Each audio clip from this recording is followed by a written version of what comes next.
आध्यात्मिक एक्सप्लेनर में स्वागत है। आइए समझें कि मुश्किल हालात में मन की शांति कैसे पाई जा सकती है। पहला हिस्सा, संघर्ष की वास्तविकता। रोजमर्रा की जिंदगी में होने वाले आपसी टकराव से शुरुआत करते हैं। सवाल ये है कि जब कोई गुस्सा करे या बदतमीजी करे तो मन को शांत कैसे रखा जाए। अक्सर साइलेंट ट्रीटमेंट यानी बातचीत बंद कर देना मनोवैज्ञानिक नियंत्रण का एक बड़ा हथियार बन जाता है। दूसरा हिस्सा, सामाजिक दर्द का विज्ञान।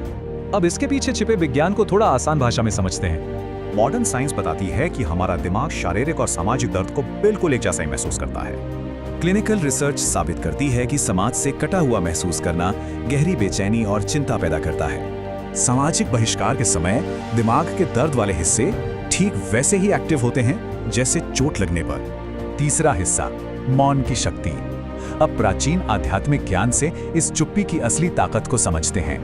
जरा सोचिए, अगर इसी मौन को हथियार के बजाय अपनी सुरक्षा का एक मजबूत कवच बना लिया जाए। भगवान बुद्ध ने कहा था, किसी का बुरा बर्ताव उसकी अपनी अंदरूनी उलझन दिखाता है, इसलिए शांत रहना चाहिए। आध्यात्मिक रूप से देखें तो अपनी मर्जी से मौन चुनना असीम आंतरिक शक्ति और गहरे आत्मनियंत्रण की निशानी है। इसे एक उदाहरण से समझें। अगर कोई अपना भावनात्मक कचरा फेंकता है तो उसे उठाने की कोई जरूरत नहीं है। चौथा हिस्सा, स्टोइक रक्षा कवच। चलिए जानते हैं कि स्टोइक दर्शन मन को कैसे सुरक्षित रख सकता है। एपिक्टेटस के अनुसार बाहरी घटनाएं हमें दुखी नहीं करती, बल्कि उनके बारे में हमारा अपना नजरिया हमें परेशान करता है। असली आजादी तब है जब हम तथ्यों को अपनी कल्पनाओं से अलग रखें और अपनी शांति टूटने ना दें। हमारा ध्यान सिर्फ उसी पर होना चाहिए जिसे हम कंट्रोल कर सकते हैं, बाकी बाहरी शोर छोड़ दें। पांचवा हिस्सा, सचेत रूप से तनाव कम करना। विज्ञान और अध्यात्म का ये तालमेल बहुत काम आता है। रुकना, विनम्र रहना और समझना।